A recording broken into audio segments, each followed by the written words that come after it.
मैंने ऐसा अचानक से नोटिस किया अपने चेहरे डलनेस रहना। हे गाइस, अगर ऐसा ही कुछ आप भी समझ रही हैं और ये चीज़ें आप भी अपने अंदर चेंजेस देख पा रही हैं कि चेहरे के अंदर बहुत सारे बदलाव आ रहे हैं। कुछ महिलाओं ने ये एक्सपीरियंस किया कि प्रेगनेंसी के अंदर उनका चेहरा ग्लो कर रहा है।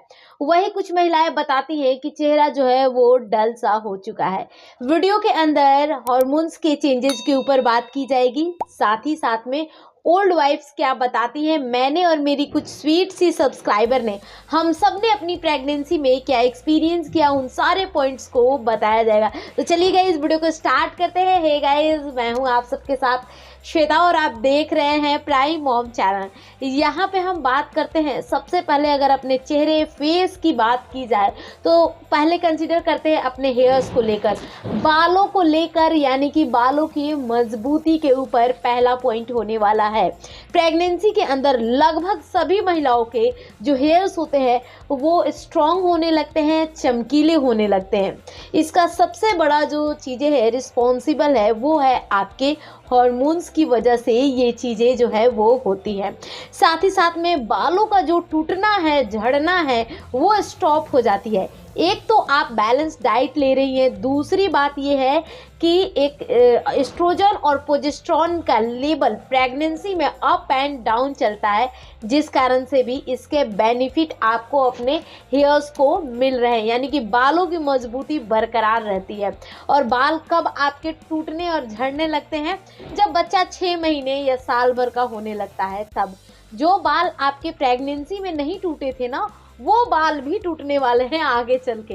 हालांकि ज़्यादा सोचने की ज़रूरत नहीं है, बहुत अच्छे अच्छे प्रोडक्ट्स मार्केट में अवेलेबल हैं जिनके थ्रू आप अपने बाल तब भी स्ट्रॉन्ग रख सकती हैं, लेकिन कुछ ना कुछ बालों का टूटना तय होता है।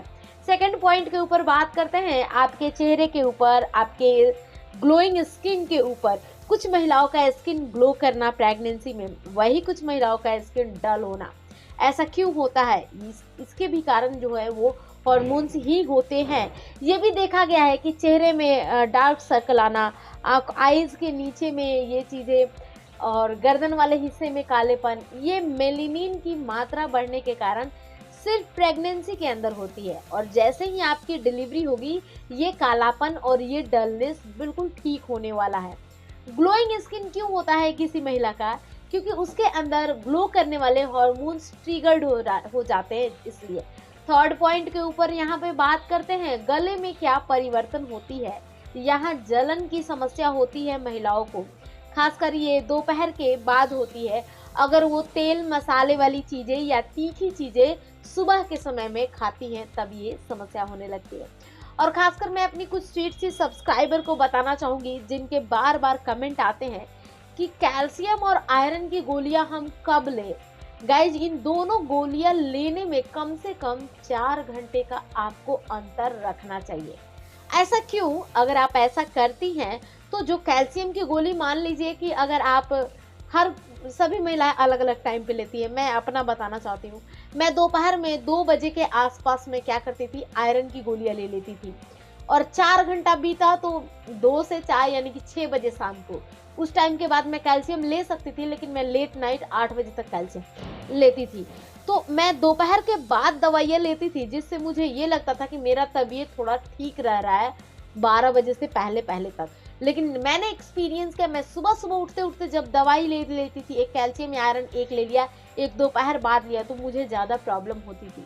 लेकिन कभी भी आप दवाई ले, 4 घंटे की गैपिंग होनी चाहिए, और कब आपके लिए बेहतर होगा ये आपके डॉक्टर सबसे सही बता सकते हैं। अगेन गाइज, इन सारे पॉइंट्स के ऊपर बात हो गई। आपके चेहरे के ऊपर आप में कौन से लक्षण मैच हो रहे हैं, डेफिनेटली मुझे आप कमेंट करके बता सकती हैं। थैंक्स फॉर वॉचिंग गाइज, मिलती हूँ आप सबसे मैं कल की वीडियो में, तब तक के लिए bye bye and take care.